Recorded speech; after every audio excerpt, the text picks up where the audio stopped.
Hello everyone, this is my video on charm casting, and I say video, but when I was writing down all the notes to try and remember everything I want to include for you, they seem to be getting rather lengthy, so this may be one video. I might do a series of them.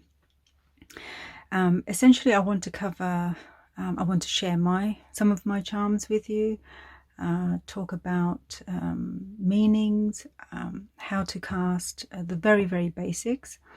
And I'm sure I'll include a sample reading in there, and then get to how to cast, lots and lots more details. I have so many ideas, so I'm trying to condense it, so I do think it probably will be another video. So this is where I keep my charms, in this lovely carved box. It makes me think of the world tree, and this was a lovely little birthday present from my family.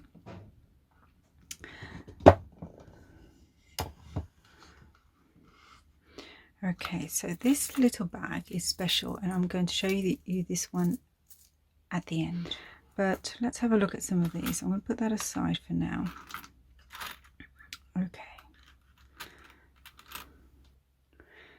Okay, so you can see here I have a chakra, and I have all 7 chakras. I have all 12 astrology signs. I have a few animals. I have just odd bits and pieces. I have charms that represent the seasons. Everyday sort of charms. There's a teapot, slightly less everyday. I have a bird cage. I have words. I have a few symbols.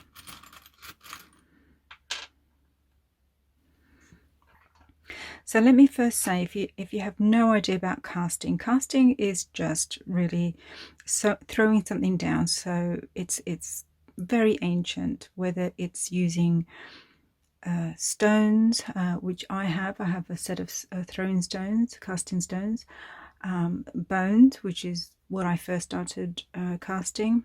We read in the Old and New Testaments, I think, of the Christian Bible, where they cast lots, for decision making. I cast with I Ching coins. So casting is just using objects, throwing them down, and then initially applying some meaning to them, and then you cast them, and then you interpret them according to various things, like how they fall and where they fall and that sort of thing. So that's just the very basic. So I don't want anyone to feel they have to go out and purchase anything specific, or have to own anything specific to be able to cast. What I did before I started filming was go around the house just super quickly and see what objects I could find for casting. So if after watching this video you get the itch and you want to cast, then you're able to do it immediately with what you have. So I just found this little wooden owl, a thimble. This might be a little bit big, to be honest, but that's fine. More so that it's heavy. I found a little tiny clip, my counter for crochet, which I don't really do anymore these days. But so in my sewing kit I found a few things. Funny enough, I couldn't find a button, but a button would work. This is a little magnet, a paper clip, a safety pin, and then some coins. So you can see that if you have none of this, but you have coins in your house, you can cast immediately. But if you go around, I'm sure you'll find buttons, little bits and bobs. So the idea is, if I assign a meaning to each of these items, so let's go ahead and do that really super quickly, just the top of my head. Let's say I say it's wisdom, or knowing something, or finding something out and being sure about something for the owl. Well, you can tell I've been casting for a while. I just got meaning. No, let's go even simpler than that. So that's wisdom. Keeping yourself safe. This could be, I don't know, calendar or a certain number. You could even randomly turn this and then throw it. Keeping things together less loosely, or you could use the color blue. So this could be, I'm going to say that's hope. I've got a crow on this, so this is my totem anyway. Mending. So I mean, you can see symbols have we often have a collective understanding of symbols. So the owl often represents wisdom, okay?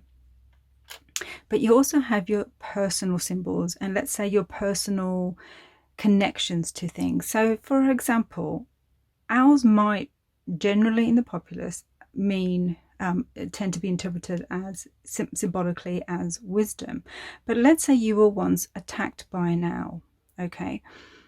Then owls might represent to you fear, or at least you can decide that it's fear or an obstacle or an attack from the outside. This is the way I also interpret dreams. You can buy yourself a dream book and use the meanings in there, but you also have to decide how that image relates to you personally. So you could read up on what owls mean, you can read up on what a monkey means, but it depends what you feel about it, because it's your psyche talking to you. And talking about dream books, you can buy yourself a dream book or any other symbol interpretation book and use that either strictly from there or just as inspiration for how to, or what meanings to apply to your objects, okay? But I would always suggest that your interpretations matter. So I'm going to say that's been attacked, protecting myself, a particular day, inner wisdom, keeping it together, hope, and pain, and then coins. Okay, so I'm going to say the £1 coin here is success, the penny is luck, the 5p is loss, the 10p is no, the 50p is happiness, and the 10p is, well, I've got a line on there, so I'm going to say the 10p is strength. So I've used the symbol on there. There might be something else. So you can see I've just, top of my head, I've just put that together. Okay. Now it's an odd assortment, but often charms are an odd assortment of items. So you can use household items, you can use coins, buttons, like I said, you can use pendants, actual charms, you know, for charm bracelets. You can use any little trinket, any object that is, you know, you roughly get them around a certain size, because it's just easier to cast, and things that are smaller are essentially easier to cast. So now I've assigned all the meanings to my objects, and I'm going to either turn the volume off or something because it's going to be really loud, so I can shake these and throw them down. Okay.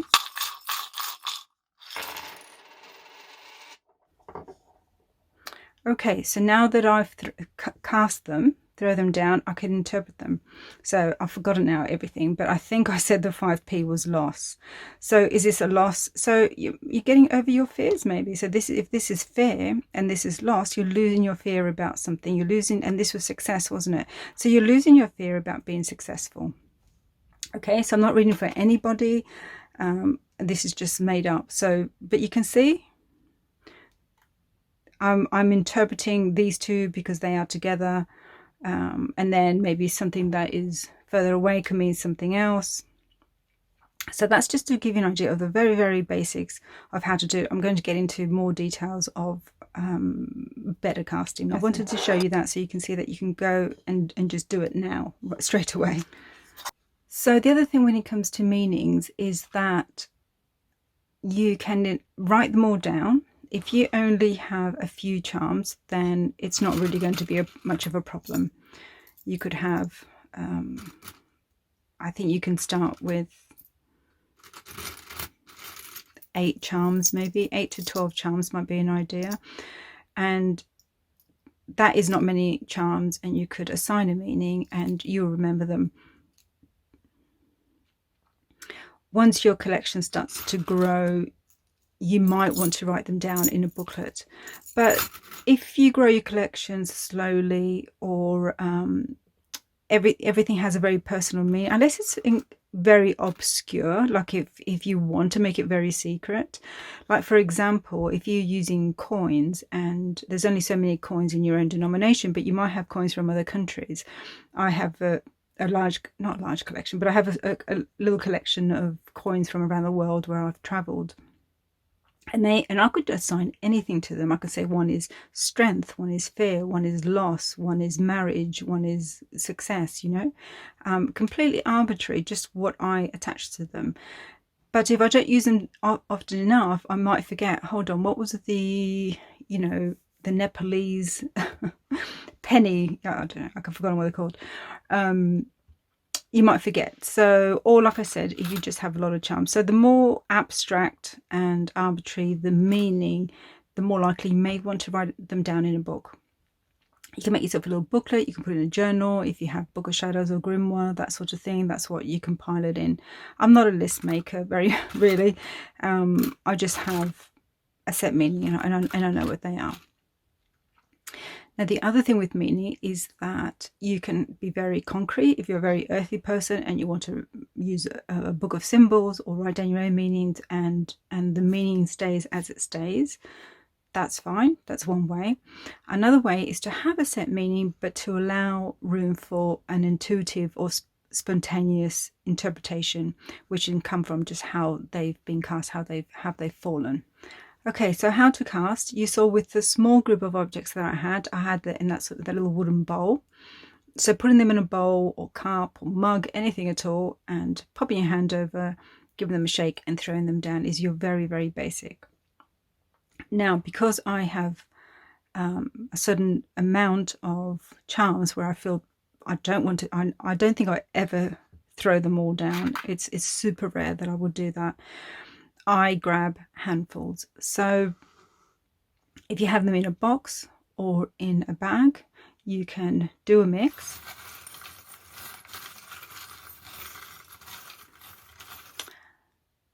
And while I mix, I think of my question or my theme, however I do it, just the way you would do with a tarot oracle reading.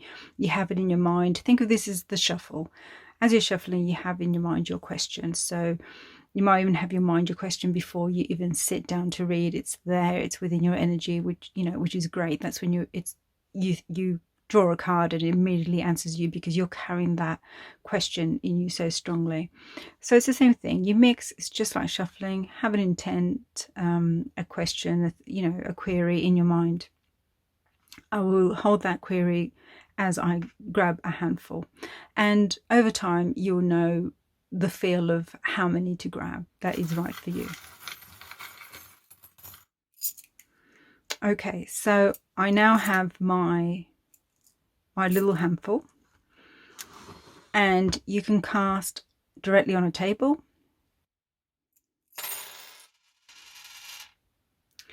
and as you can see on a table they tend to spread out a lot because on a smooth table. So I recommend a cloth, just any cloth. Okay, so how you want to interpret this is something you also decide with yourself. So you've assigned meanings. Got a lot of star signs here. So you've assigned meanings to each trinket, each charm. You might also, just like in tarot, whether you do or don't do reversals is a personal thing. So you might have an upside and a downside of an item, and you might choose to read that in a certain way. So similar to reversals, it could be blocked energy, it could be the opposite, however you want to do. This is what's wonderful about charm reading, is that it's so incredibly personal. Unlike tarot, where yes, obviously you can be incredibly intuitive, but it is a set system. Charm reading is so personal, which is why I recommend building your charms up and having a really I don't mean a really personal connection, but when you pick a charm up, have a feeling about it, have a meaning. And if you don't if you like the charm, but nothing is coming for you, then just set it aside. And maybe over time you'll go, oh, I know what that could be. And you'll have an idea about it. And like I said, if it is obscure, you probably want to write it down.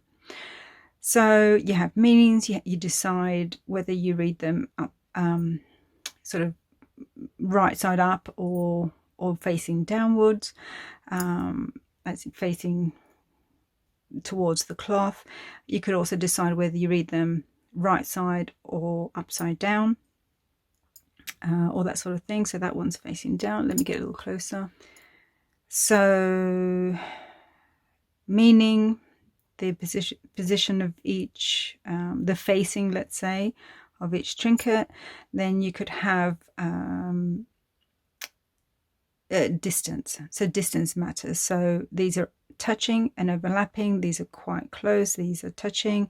This one is all the way down here, and it's also facing downwards. My little teeny tiny rainbow. How cute is that? So that's where you decide. So, you know, make this your own. That's part of the fun of charm casting, is creating your personal system. What's easy about charms compared to bones or stones is that it's a very clear visual image. So if you're a very visual person, who isn't that reads tarot, then you're likely going to be attracted to charms, which is why I'm attracted to charms. I love my bones. That's very ancestral shamanic work. The I Ching is very, very logical. It's a system. It has its meaning. This is completely personal and but at the same time easy, because you have an idea. I'm going to swap one of these because I've got these. Let's do my sweet little teacup there. Okay, so what have I gone over? Okay, so we have meaning of the charm, facing up, facing down, which direction they're facing, whether they're touching, distance from each other. Okay, so this is where I'm going to now. So a significator. This is something I never use in tarot. I use in Lenormand a little bit, but I'm never bothered. I always feel they don't do very much other than letting me know it's me. But in charm casting, it's super useful because it's so loose and free. You don't always have to use it, but it's quite significant. Okay, so this is me. Okay, so this represents me. So you could have a woman, you could have a man, you could have an androgynous figure. You could also have something completely non-human. You could have an animal that's your significator. You could have a symbol. It doesn't matter. Like I said, this is the fun part of it. It's completely you. So so you could just read this. Okay, you could just say, okay, so what? So like I said, this is astrology. So this is Capricorn, but if I allow a little bit of space and movement for something intuitive and spontaneous, I might say this is December, January. So this could be a sort of timing thing, because it depends on my query. Perhaps my query is a little bit about timing, so that might tell me a little bit more about timing. I'm just changing that one as well. I've got all these. Okay, so that could be about timing. If I'm asking about a person, this could be my boss, Capricorn, the authority, the father figure. It could be my father. It could be a Capricorn person. It could be the energies of Capricorn. So if I understand astrology and I know what Capricorn is about, it could be that. Okay, so that allows the intuitive part. So let's say I've got this like this. So obviously this is a manufactured reading. Okay, so I've got something here about, let's say I'm going to say this is the energies of Capricorn. I'm going to say this is about my place in the world. This is about what my achievements, what I'm putting out there. And I've got the spider. What does the spider mean? Well, that's personal, so I'm not going to tell you. But let's say spider means creation. She's the web weaver. So my creation's out in the world, you know. What I'm achieving, what am I creating out in the world? Well, here I am. That's over there. It's not too far from me, but there's a mask over me. So am I afraid to show who I truly am? Am I being false? Am I showing somebody that I'm not? Do I have to maybe put on a mask, you know, wear a role to be out there in the world, which we often do. We've got here the March, what's his name? The March Hare from Alice in Wonderland, which is about illusions. So we have mask and illusion. We've got a bit of a theme going on there. So is this fake? Well, it is, because I've manufactured this reading, but he's reversed. So is that a good thing? Is this blocking me?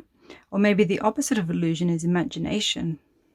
And we've got Gemini facing down. So there's a lot of here about storytelling, isn't it? So the storyteller, the communicators of Gemini facing. So this is what I mean by intuitive. I could read this as in it's facing downward, but I can also read that these two are facing each other. So this idea of storytelling and imagination, that's really important. So maybe I have to wear this mask. Maybe I have to, or the seeker, the querent is asking me, maybe this person has to wear a mask. Put on a role. Don't just put your raw self out there. Nobody wants to see that. That you're putting this particular product out there, or this thing out there. It is about dressing it up a little bit. You know, this is also a pretty mask as well. You know, this is the masquerade mask. So it is having fun with it. Why not? Cup of tea, well, this isn't really especially touching anything, but it might remind me, because I've taken so few charms out, I can read every single one. If I've got 50 charms out, I may just want to read what is closest. Okay, but I'll come to that as well. So cup of tea for me is about taking some time, taking a breather, make sure to take some time and self-care for myself, and contemplating. So this might be about putting this creative stuff out into the world, but also making sure you do it slowly, ponder things, not rushing. I mean, it's not really so much about time, but it's making sure there is self-care involved in there. Now, the little rainbows all the way over there. So is there a lack of hope? Is there, this doesn't matter too much? It's up to you how you want to read it. Okay, I want to move on because this is going to get really long. Things like the die can give you numbers if you want a month, or you want a particular date, or anything that involves numbers in some way. So a little die included is useful. Okay, so that's the absolute basics to get you started and reading. So let's go into a little bit more.